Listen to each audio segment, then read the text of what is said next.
Venezuela crisis के मामले में भारत के सामने सिर्फ एक फैसला नहीं बल्कि अपनी पहचान का सवाल खड़ा है। एक तरफ ग्लोबल साउथ की जिम्मेदारी है, जहां दबे हुए देशों के साथ खड़े रहना केवल भारत की ग्लोबल पॉलिटिक्स नहीं बल्कि मोरल ड्यूटी भी बन जाती है। और दूसरी तरफ अमेरिका है, जो भारत का स्ट्रेटेजिक पार्टनर है, ग्लोबल पावर है, लेकिन आज वही डेमोक्रेसी पर सबसे बड़ा सवाल बनकर खड़ा हो चुका है। यहां भारत ना अंधा सपोर्ट दे सकता है और ना ही सीधा विरोध कर सकता है, क्योंकि गलत का साइड लेने का सीधा मतलब है अपनी फॉरेन पॉलिसी को सीधा खो देना। इसलिए इस क्राइसिस में भारत का सबसे बड़ा हथियार है बैलेंस, समझ और लॉन्ग टर्म सोच। आज हम बात करेंगे कि भारत इस ग्लोबल प्रेशर के बीच कैसे अपना रास्ता खुद तय करेगा। एक एक पॉइंट पे बात करेंगे, एक एक पॉइंट पे डिस्कशन करेंगे। लेक्चर में अंत तक बने रहें। तो चलिए दोस्तों, देखते हैं सबसे बड़ा मुद्दा क्या है। जैसे ही एक न्यूज ग्लोबल मीडिया में आती है कि अमेरिका ने यानी कि यूएस मिलिट्री ने वेनेजुएला पर अटैक कर दिया है और वहां के राष्ट्रपति निकोलस मेडूरो को कैद में कर लिया है और अपने साथ यूएस लेकर के जा रही है, चली गई है, यूं कह लीजिए। अभी धीरे धीरे खबर मीडिया में आ ही रही थी कि लग रहा था कि हो भी सकता है, नहीं भी हो सकता है, लेकिन डोनाल्ड ट्रंप ने जब खुद सामने आकर के इस बात को स्वीकारा और कहा कि ये ऑपरेशन एक सक्सेसफुल ऑपरेशन रहा, तब पूरी दुनिया में खलबली मच गई। हर तरफ एक ही चर्चा चलने लगा कि आखिर अमेरिका ऐसा कैसे कर सकता है, आखिर डोनाल्ड ट्रंप इतना बड़ा डिसीजन कैसे ले सकते हैं। इसका मतलब तो साफ है कि कोई भी पावरफुल कंट्री अपने से कमजोर कंट्री के ऊपर अटैक करे और कब्जा कर ले और उसके सारे के सारे रिसोर्सेज को अपना रिसोर्सेज बताने लग जाए। ये ग्लोबल लेवल पे एक बहुत बड़ा क्राइसिस सामने आ रहा है। और डोनाल्ड ट्रंप का विरोध करने के लिए कोलंबिया एक देश है जो कि वेनेजुएला का पड़ोस में ही है, तो उसने आवाज उठाई कि ये नहीं करना चाहिए, यूएस को ऐसा कदम नहीं उठाना चाहिए। तो डोनाल्ड ट्रंप ने साहब उसको भी बोल दिया, देखो भैया, जो जो बीच में आएगा वो सब के सब जाएंगे, तो बीच में कोई भी नहीं पड़े, बीच में कोई भी नहीं बोले। ये साफ धमकी दी गई है किसको? कोलंबिया को, यूएस के तरफ से। अब यहां पे देखिए 3 पॉइंट सामने आते हैं। यहां पे 3 पॉइंट्स पे हम लोग डिस्कशन करने वाले हैं आज इस लेक्चर में। सबसे पहले हम ये देखेंगे कि किस तरीके से ग्लोबल एनर्जी मार्केट अब रीशेप हो जाएगी। रीशेप हो जाएगी इसका मतलब क्या है? ग्लोबल एनर्जी मार्केट में जिस तरीके से तेल खरीदा जाता है, बेचा जाता है, वो पूरा मार्केट ही बदल जाएगा। क्योंकि वेनेजुएला जो है बच्चों, वेनेजुएला जो है बच्चों, ये क्या है? इसके पास दुनिया का सबसे बड़ा, वर्ल्ड्स लार्जेस्ट रिजर्व है, वर्ल्ड्स लार्जेस्ट रिजर्व है। रिजर्व का मतलब तेल का जो रिजर्व होता है ना, वो सबसे बड़ा इसी के पास है। सबसे ज्यादा तेल वेनेजुएला के पास है आज की डेट में, समझिए इस बात को। और उसी के ऊपर किसका कब्जा हो गया है? यूएस का कब्जा हो गया है। तो हो सकता है कि अब तेल का सप्लाई बहुत ज्यादा बढ़ जाए, या हो सकता है कि वेनेजुएला के तेल के ऊपर सबसे जो बड़ा अंकुश लग जाए, एक रोक लग जाए कि भैया आप तेल बेचोगे ही नहीं। यानी कि अब जो तेल रहेगा वो सिर्फ और सिर्फ यूएस के पास जाएगा और यूएस का ही कंट्रोल रहेगा। और डोनाल्ड ट्रंप ने साफ ये कहा भी है कि हमें वेनेजुएला की सरकार से कोई लेना देना नहीं है, हमें वेनेजुएला की पूरी कंट्री से कोई लेना देना नहीं है। हम यहां पे वेनेजुएला की जो ऑयल रिजर्व है उसको अपने कब्जे में ले रहे हैं। यहां पे डोनाल्ड ट्रंप ने बात को माना भी है। तो एक चीज तो तय है कि यहां पे ग्लोबल लेवल पे जो एनर्जी मार्केट है वो दोबारा से करवट लेगी, दोबारा से कुछ ना कुछ चेंजेस जरूर होंगे। सप्लाई अगर तेल की बढ़ा देता है यूएस पूरे मार्केट में, पूरे ग्लोबल लेवल पे, तो तेल की कीमत कम हो जाएगी, वरना तेल की कीमत और ज्यादा बढ़ जाएगी। दूसरा, यहां पे डिप्लोमेसी पे भी बहुत ज्यादा फर्क पड़ेगा। डिप्लोमेसी का मतलब यह है कि हम रूल रेगुलेशन का सहारा लेकर के, बातचीत का सहारा लेकर के दो देशों के बीच में कैसे बैलेंस मेंटेन करते हैं, कैसे अपनी समस्याओं को सुलझाते हैं। तो डिप्लोमेसी का भी एक बहुत बड़ा रोल आपको दिखाई देगा चेंज होता हुआ। क्योंकि जिस तरीके से वेनेजुएला पे अमेरिका ने कब्जा किया है, हो सकता है कि यहां पे अब चाइना बोले कि अच्छा अमेरिका ने कर लिया तो हम तो ताइवान पे कर ही लेंगे, ताइवान के लिए रास्ता हमारा खुल गया। उस तरफ रशिया बोल रहा है अरे 4 साल से मैं फालतू में मेहनत कर रहा हूं यूक्रेन के खिलाफ, अरे यूक्रेन को भी मिला दो भाई रशिया में। इस तरीके की जो चीजें हैं वो आप लोगों को होती हुई वैल्यू दिखने लग जाएंगे। दूसरा पॉइंट तो ये है, अब इन सबके बीच में इंडिया की जो फॉरेन पॉलिसी है वो चॉइस वाली बन गई है कि हम यूएसए के साथ जाएं कि हम वेनेजुएला के साथ जाएं।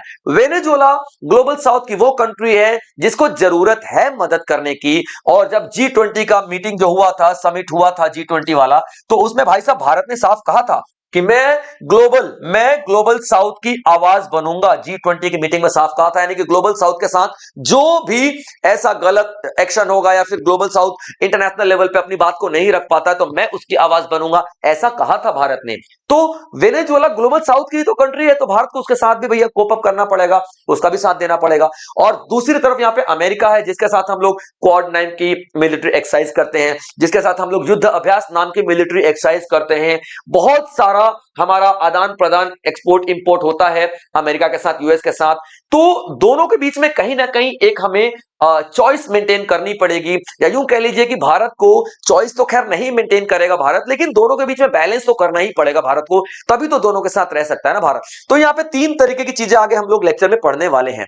तो जैसा आपने देखा निकोलस मेडुरो को क्या किया गया है, कैद कर लिया गया है। यहां पे आप देखिए, ठीक है, निकोलस मेडुरो साहब को कैद कर लिया गया है। और इनके बाद डेल्सी रॉड्रिगेज ये क्या है, वाइस प्रेसिडेंट थी वेनेजुएला की, जिनको बोला गया कि भैया तुम संभाल लो अभी वेनेजुएला को, ठीक है, डेल्सी रॉड्रिगेज नाम है इनका, आप संभालो। और अगर आपने आवाज उठाई तो सुनो, आपको भी सीधा यूएस में डाल देंगे हम, ले जाके आंखों पे पट्टी बांध के इसे कैद करके ले जाएंगे और आपको भी कारावास में डाल देंगे।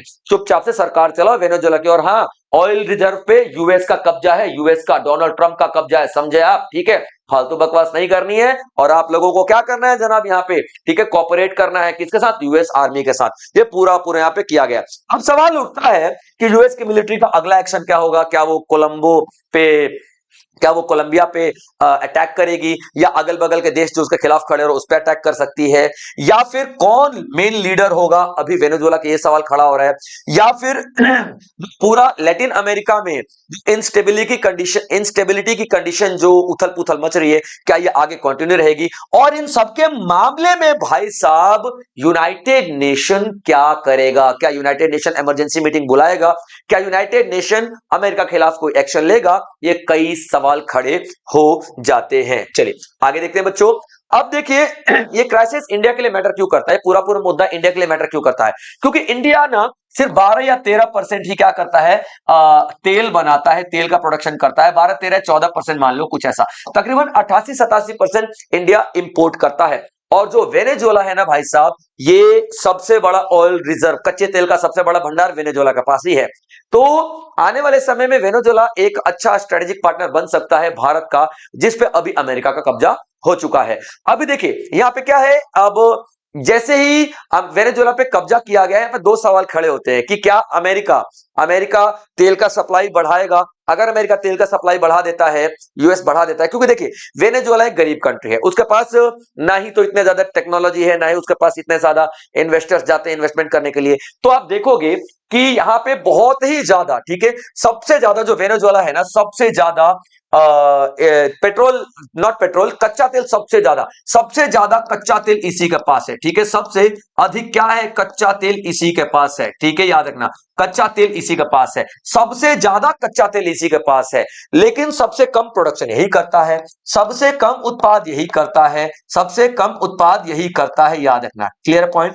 और क्यों सबसे कम उत्पाद यही करता है, प्रोडक्शन यही करता है सबसे कम, क्योंकि वेनेजुएला पे यूएस ने इतने सारे सैंक्शन लगा रखे हैं कि बहुत सारी कंट्रीज इन्वेस्टमेंट ही नहीं करना चाहती वेनेजुएला में। कौन अमेरिका से पंगे लेगा भाई साहब, ठीक है, जब अमेरिका ने बोल रखा कोई इन्वेस्टमेंट नहीं करेगा, कौन अमेरिका से पंगे लेगा। छोटी मोटी कंट्री, भारत और रशिया थोड़ी है, चाइना थोड़ी जो खड़े हो जाएंगे भैया, आजा देख लेंगे तेरे को क्या करना, 50% का टैरिफ लगाएगा, तू 100 लगा ले, कोई दिक्कत नहीं है बेटा, हम तेरा मार्केट है, तू हमारा मार्केट नहीं है, समझ रहा है ना, ठीक है। ये भारत, चाइना, रशिया नहीं है, बहुत सारी छोटी छोटी कंट्रीज हैं जो ने इन्वेस्टमेंट करने से बंद कर दिया था, मना कर दिया था। हाँ, भारत ने भी कुछ हद तक अमेरिका की बात मानी थी, क्योंकि देखिए भारत के सामने चॉइस थी अमेरिका और वेनेजुएला, और वेनेजुएला से भारत के पास अभी बहुत ज्यादा बेनिफिट नहीं होता था। यूं कह लीजिए 1.5% के आसपास ही हम लोग ऑयल इंपोर्ट करते थे वेनेजुएला से, और बहुत सारी चीजें हम लोग रशिया से, और बहुत सारी चीजें हम लोग यूएस से इंपोर्ट करते हैं। तो वेनेजुएला में इन्वेस्टमेंट ना करने की बात हमने कुछ हद तक मानी थी कि ठीक है, हम कुछ हद तक इन्वेस्टमेंट करेंगे, कुछ हद तक इन्वेस्टमेंट नहीं करेंगे वेनेजुएला में, ठीक है, ऐसा अमेरिका ने कहा था, और हमने बात मान ली थी अमेरिका की, नो डाउट। तो यहां पे आप देखोगे कि वेनेजुएला में इतना सारा रिजर्व होने के बाद, सबसे ज्यादा रिजर्व होने के बाद भी सबसे ज्यादा तेल का उत्पादन, सबसे कम तेल का उत्पादन वेनेजुएला ही करता है। तो अभी अगर इसके ऊपर यूएस का अधिकार आ गया तो हो सकता है कि यूएस अब इन सारे ऑयल भंडार को बाहर निकालेगा। जैसा कि यूएस ने बोल दिया है कि मेरा सबसे बड़ा मकसद क्या है, ये ऑयल भंडार ही है ना। तो हो सकता है इन सारे ऑयल भंडारों को बाहर निकाल करके यूएस क्या करेगा, अब सप्लाई कर देगा पूरे मार्केट में। और जब सप्लाई करेगा तो ये जो ओपेक कंट्रीज है ना भाई साहब, ओपेक कंट्रीज का मतलब पता क्या होता है? ओपेक कंट्री का मतलब ऑयल एक्सपोर्टिंग, सॉरी ऑयल क्या बोलते हैं, ऑयल पेट्रोलियम एक्सपोर्टिंग कंट्रीज जो है, ठीक है, जो पेट्रोलियम एक्सपोर्ट करने वाली जो कंट्रीज हैं, इनका जो दबदबा है ना मार्केट में वो कम हो जाएगा। क्योंकि ये जो ग्रुप ऑफ कंट्रीज है ना, जो कि पेट्रोल की कीमत को बढ़ाती है घटाती है, ऑयल की कीमत को, कच्चे तेल की कीमत को बढ़ाती है घटाती है, अपनी मर्जी, सप्लाई कम कर देंगे कीमत बढ़ जाएगा, सप्लाई बढ़ा देंगे कीमत घट जाएगा। तो भैया इनका दबदबा यहां पे कहीं ना कहीं कम हो जाएगा और शायद यूएस यही करना चाहता है। तो यूएस क्या करेगा, अभी ऑयल का सप्लाई बढ़ा देगा तो ओपेक कंट्री की जो मंसूबे हैं, हो सकता है जो बहुत मनमानी करते हैं ओपेक कंट्री वाले, बहुत मनमानी करते हैं, तो हो सकता है कि यूएस यहां पे ऑयल का सप्लाई बढ़ा दे और कीमत अपने आप ही कम हो जाए। तो ये पूरी दुनिया के लिए एक अच्छी बात भी है, लेकिन यहाँ पे वेनेजुएला के साथ तो गलत हो रहा ना। ऐसे कैसे आप किसी रिसोर्स पे चले जाओगे और कब्जा कर लोगे, बोले आज के बाद ये हमारा रिसोर्स है।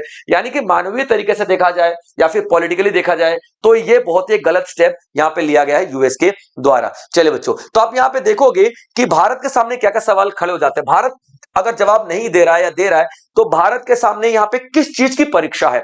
भारत के सामने परीक्षा है कि भारत ने कमिटमेंट दिया था इंटरनेशनल लेवल पे सॉवरेनिटी की और नॉन इंटरवेंशन की, कि भैया मैं हमेशा इस बात का खंडन करूंगा। भारत ने कहा था अगर कोई देश दूसरे देश के आंतरिक मामलों में जा रहा है, घुस रहा है और अटैक कर रहा है, उनके इंटरनल मैटर्स में बढ़ रहा है, तो मैं उसका खंडन भी करूंगा। डेफिनेटली भारत ने ऐसा कहा था और मैं उसके विरोध भी बोलूंगा। लेकिन यहाँ पे अमेरिका घुस गया है वेनेजुएला पे, तो भारत का ये परीक्षा है कि भारत अमेरिका के खिलाफ कैसे बोल रहा है, नहीं बोल रहा है, भारत अमेरिका के साथ जाएगा कि नहीं जाएगा, भारत अमेरिका के इस फैसले का खंडन कर रहा है कि सपोर्ट कर रहा है। यहां पे तो भारत ने खंडन किया है कि नहीं, अमेरिका को ऐसा नहीं करना चाहिए।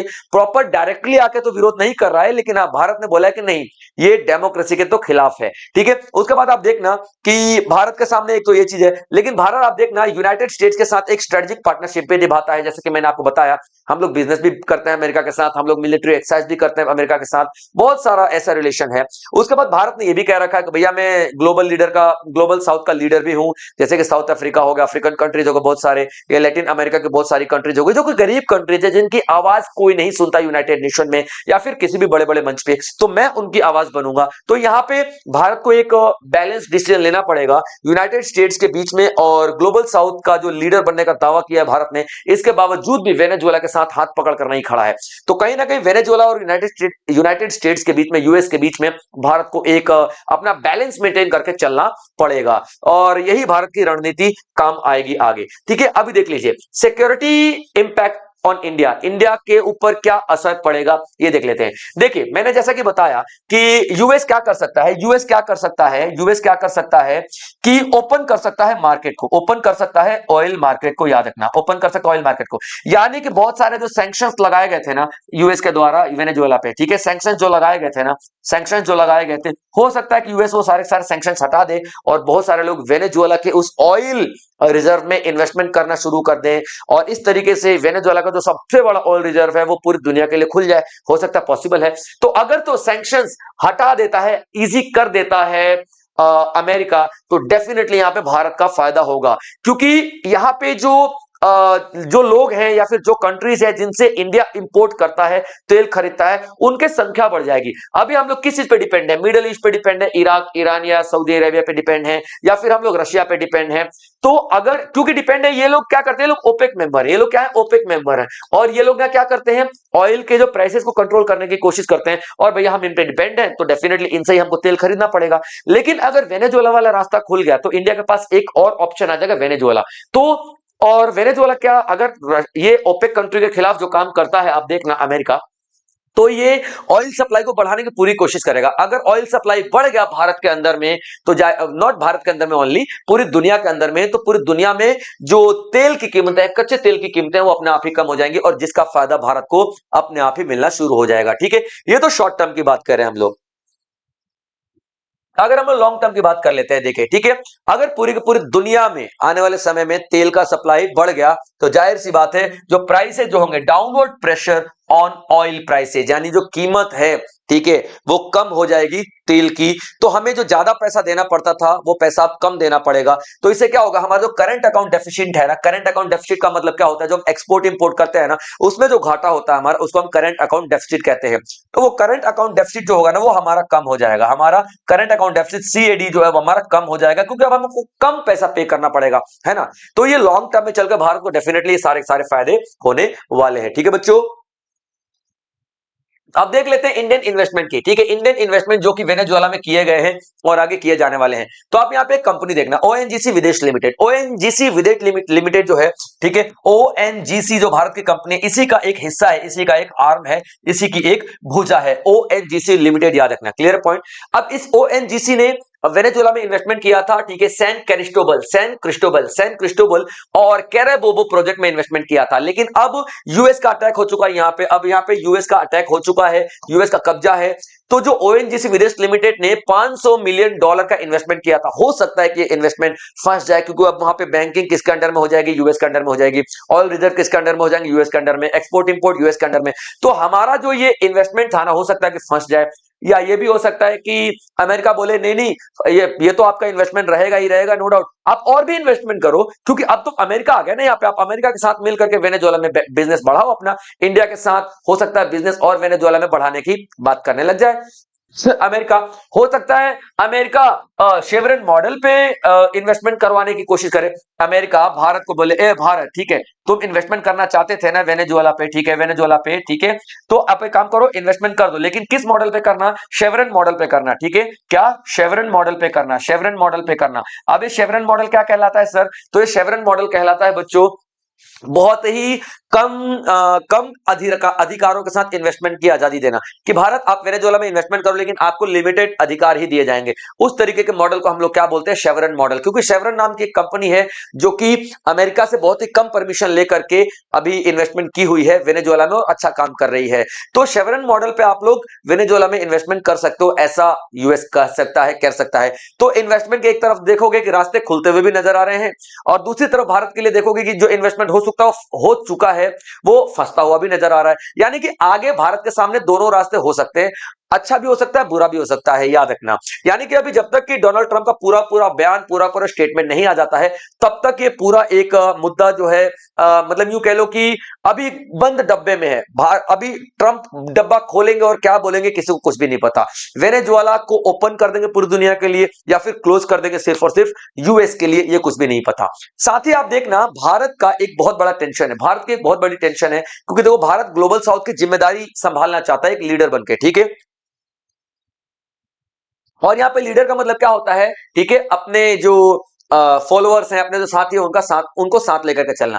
तो जब भारत ने देखा कि भाई अगर अगर कोलंबिया पे धमकी दे सकता है अमेरिका, कोलंबिया पे धमकी दे रहा है कि भैया चलो हम कोलंबिया पर भी कब्जा कर लेंगे क्योंकि ये वेनेजुएला का साथ दे रहा है, तो यार इस तरीके से करके आपको नहीं लग रहा कि पहले वेनेजुएला फिर कोलंबिया एक पूरी आम बात हो जाएगी, एक नॉर्मलाइजेशन हो जाएगा इस तरीके की एक्टिविटीज का, और फिर चाइना बोलेगा ताइवान हमारा है और यूक्रेन हमारा है, रशिया बोलेगा, इस तरीके की पूरी कहानी बहुत ही नॉर्मल हो जाएगी, बहुत ही नॉर्मलाइजेशन यहां पे क्रिएट हो जाएगी।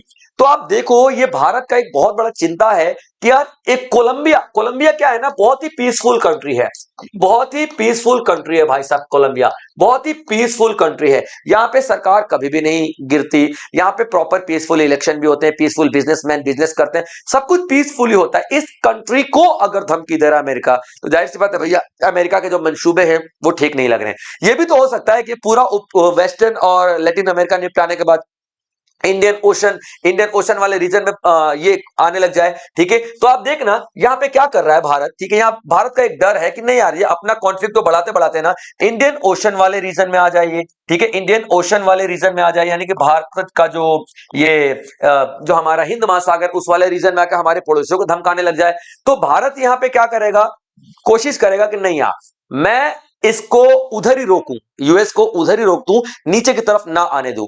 तो यहां पे भारत एक बहुत ही बड़ा एक अनसर्टेनिटी दिमाग में लेकर के चल रहा है, अनसर्टेनिटी के क्या पता साला क्या कर देगा यार आने वाले समय में, ठीक है, तो अपने को पहले से प्रिकॉशंस मेजर लेकर रखने पड़ेंगे।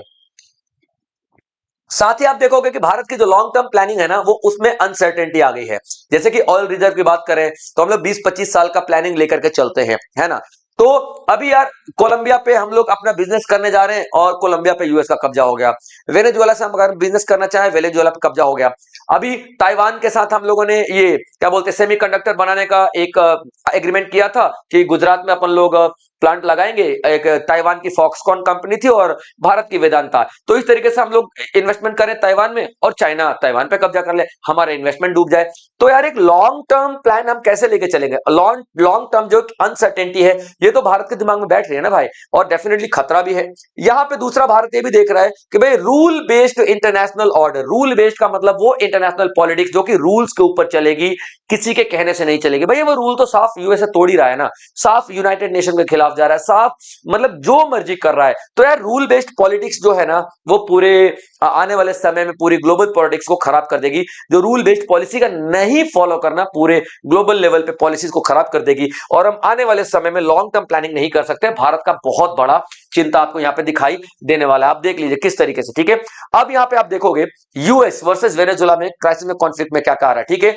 ये क्या बता रहा है कि भैया हमने यूएस के ऊपर कब्जा इसलिए किया है कि ये ड्रग ट्रैफिकिंग, ये जो बंदा है ना, ठीक है, मदुरो साहब, ठीक है, ये ड्रग बेचते थे अमेरिका में, इसलिए हम इसको कब्जे में ले रहे हैं, इसलिए हमने सैंक्शंस लगाए, इसलिए हम लोग ऑयल पे कब्जा कर रहे हैं, उनके ऑयल पे इंटरेस्ट दिखा रहे हैं। और इसके साथ रशिया खड़ा है, चाइना खड़ा है, और स्टेट ऑफ इमरजेंसी घोषित तो खैर पहले ही कर दिया था वेनेजुएला ने कि भैया अटैक होने लग गए, पता नहीं क्या, स्टेट ऑफ इमरजेंसी घोषित कर दो। लेकिन अब देखना यह है कि ना रशिया खुल के सामने आ पाया है अभी तक वेनेजुएला के साथ, और ना ही चाइना खुल के आ पाया है वेनेजुएला के साथ।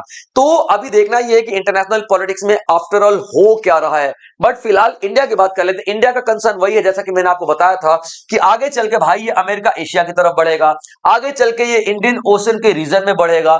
तब हम लोग क्या करेंगे? तब डेफिनेटली हमको आवाज उठानी पड़ेगी अमेरिका के खिलाफ। तो क्यों ना अभी से हम लोग अपना आवाज उठाएं। और ये साफ दिखाई दे रहा है अमेरिका क्या यूनाइटेड नेशन के चार्टर को फॉलो कर रहा है, रूल रेगुलेशन को फॉलो कर रहा है? बिल्कुल भी नहीं फॉलो कर रहा है भाई साहब। ये यूनाइटेड नेशन का नॉन इंटरवेंशन की पॉलिसी थी ना भाई साहब, कि हस्तक्षेप निषेध वाली जो पॉलिसी थी, नीति थी, कि हम दूसरे देश में हस्तक्षेप नहीं करेंगे उनके आंतरिक मामलों में, कर दिया ना भाई साहब यूएस ने। क्या कर लिया यूनाइटेड नेशन ने? भाई यूनाइटेड नेशन को तो उखाड़ के फेंक दो, यहां पे कुछ भी नहीं कर रहा यूनाइटेड नेशन। कितना भाई 24% का डोनेशन दे करके यूनाइटेड नेशन में ये क्या बाप बना पड़ा है यूएस यूनाइटेड नेशन का, और ये सभी लोग उसी को फॉलो कर रहे हैं। तो भाई आने वाले समय में डेफिनेटली यहां पर एक बहुत बड़ा क्राइसिस और आने वाला है। आप देखना धीरे धीरे एक रास्ते सभी देशों के लिए खुल जाएंगे।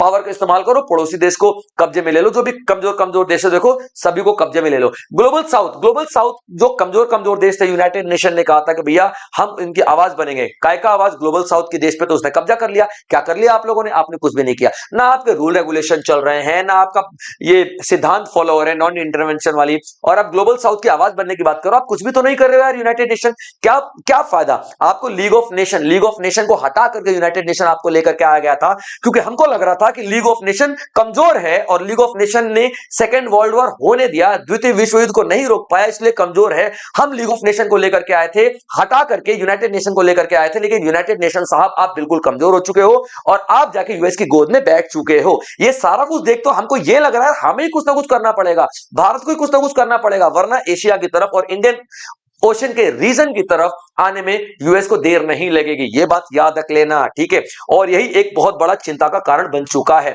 अब ये सब कुछ देखते हुए भारत की चिंता जो है, तो भारत की चिंता क्या है? भारत की चिंता को क्या करना पड़ेगा? तो भारत के सामने दो ऑप्शन है, एक तो एनर्जी के रास्ते खुल भी सकते हैं, और एक एनर्जी के रास्ते नहीं भी खुल सकते हैं।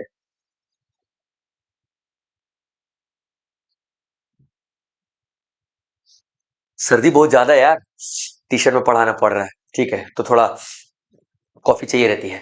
चलिए, तो भारत के सामने क्या क्या रास्ते थे, जैसा कि मैंने आप लोगों को बता दिया, आप लोगों को बताया था कि अमेरिका एनर्जी के रास्ते बंद भी कर सकता है, एनर्जी के रास्ते खोल भी सकता है। तो भारत को दोनों तरीके से तैयार रहना पड़ेगा। भारत को डाइवर्सिफाई करना पड़ेगा अपनी एनर्जी के सोर्सेज को, यानी कि भारत को अलग अलग, ठीक है बच्चों, भारत को क्या करना पड़ेगा? भारत को अलग अलग तरीके से, भारत को अलग अलग तरीके से रास्ते और खोजने पड़ेंगे एनर्जी के, यानी कि कच्चे तेल के और भी तरह तरह के एनर्जी के, ठीक है, नेचुरल गैस वगैरह के। अफ्रीका हो गया, लैटिन अमेरिका हो गया, रिन्यूएबल सोर्सेज ऑफ एनर्जी अपनाना पड़ेगा, यानी कि नवीकरणीय ऊर्जा अपनाना पड़ेगा। सनलाइट से जो बिजली बनती है, थर्मल इलेक्ट्रिसिटी बनाई जाती है, ठीक है, हाइड्रो इलेक्ट्रिसिटी बनाई जाती है, अलग अलग तरीके की जो ऊर्जा के संसाधन उसको ढूंढना पड़ेगा, ताकि यहाँ पे भारत को किसी एक कंट्री पे डिपेंड रहने की जरूरत ना पड़े। ना तो मिडिल ईस्ट पे हम लोग डिपेंड रहे, ना तो रशिया पे हम लोग डिपेंड रहे, और ना ही वेनेजुएला पे हम लोग डिपेंड रहे। तो भारत को कहीं ना कहीं देखिए, ये जो सोर्सेज ऑफ एनर्जी है ना, रिन्यूएबल सोर्स ऑफ एनर्जी, उनको अपनाना पड़ेगा, ताकि भारत का जो एनर्जी सिक्योरिटी है वो बरकरार रहे। उसके बाद भारत को ना डायलॉग यानी कि बातचीत करनी चाहिए। बातचीत करेगा भारत, नो डाउट, ठीक है, इंटरनेशनल कानून के ऊपर बातचीत करेगा, इंटरनेशनल लेवल पे बातचीत करेगा। भारत प्रिंसिपल के साथ खड़ा रहेगा, सिद्धांतों के साथ खड़ा रहेगा, ये सारी सारी चीजें भारत करेगा। और भारत अभी कर रहा है, लेकिन क्या है ना, भारत दोनों के साथ मेंटेन करके चलेगा, बैलेंस करके चलने वाला है भारत, दोनों के साथ बैलेंस करके भारत चलेगा। उसके बाद भारत यहां पे क्या करेगा, ठीक है, एक एंटेंगलमेंट को अवॉइड कर देना चाहिए भारत को, यानी कि दूसरे के फट्टे में टांग अड़ाने की बात को अवॉइड कर देना चाहिए। हाँ, आप सलाह मशवरा दे सकते हो, ऐसा नहीं कि अमेरिका ऐसे कैसे वेनेजुएला के साथ खड़े हैं, वेनेजुएला ऐसे कैसे अमेरिका सही है, नहीं, आप दोनों के बीच में एक बैलेंस वे लेके चलो। एंटेंगलमेंट यानी कि फट्टे में टांग अड़ाने को भारत को अवॉइड करना पड़ेगा। उसके बाद आप देखना, ठीक है, कि भारत जो है मिलिट्री इंटरवेंशन को साफ खंडित कर रहा है कि भैया नहीं, यूएस ने गलत किया, मिलिट्री नहीं करना चाहिए। उसके बाद भारत अपनी बात को मनवाने के लिए, भारत अपनी बात को रखने के लिए ब्रिक्स का इस्तेमाल कर सकता है, क्योंकि भारत इसका मेंबर है। G20 का इस्तेमाल कर सकता है, क्योंकि भारत इसका मेंबर है। यूनाइटेड नेशन को अप्रोच कर सकता है डिप्लोमेटिक तरीके से, यानी कि बातचीत के तरीके से, कि भैया यूएस को समझाओ, ऐसा नहीं करना चाहिए। भारत के पास इस तरीके के तमाम ऑप्शंस आप लोगों को दिखाई देने वाले हैं। तो भारत क्या कर रहा है, अभी वेनेजुएला और यूएस के बीच में एक प्रॉपर एक बैलेंस मेंटेन करने की कोशिश कर रहा है, ताकि भारत का जो एनर्जी क्राइसिस भी डेवलप रहे और अमेरिका के साथ रिलेशनशिप भी ना खराब हो, और वेनेजुएला के साथ भी जो अन्याय हो रहा है वो अन्याय ना हो। तो ये था कंप्लीट लेक्चर दोस्तों। आई होप आप लोगों ने एंजॉय किया होगा। आज का लेक्चर थोड़ा बहुत फास्ट चला गया, इसलिए कि भैया लेक्चर बहुत ज्यादा समझाना था और मैं बहुत ही कम समय में आपको ज्यादा ज्यादा ज्ञान देना चाहता था। तो कोई बात नहीं बच्चों, ऐसा कभी कभी होता रहता है, ठीक है, वो तो ना बड़े बड़े शहरों में छोटी छोटी बातें होती रहती है। तो बिल्कुल, तो चलिए आप लोग सब्सक्राइब जरूर करके जाना, क्योंकि इस तरीके के बेहतरीन लेक्चर्स मैं आप लोगों के लिए लेकर आता रहूंगा। जय हिंद।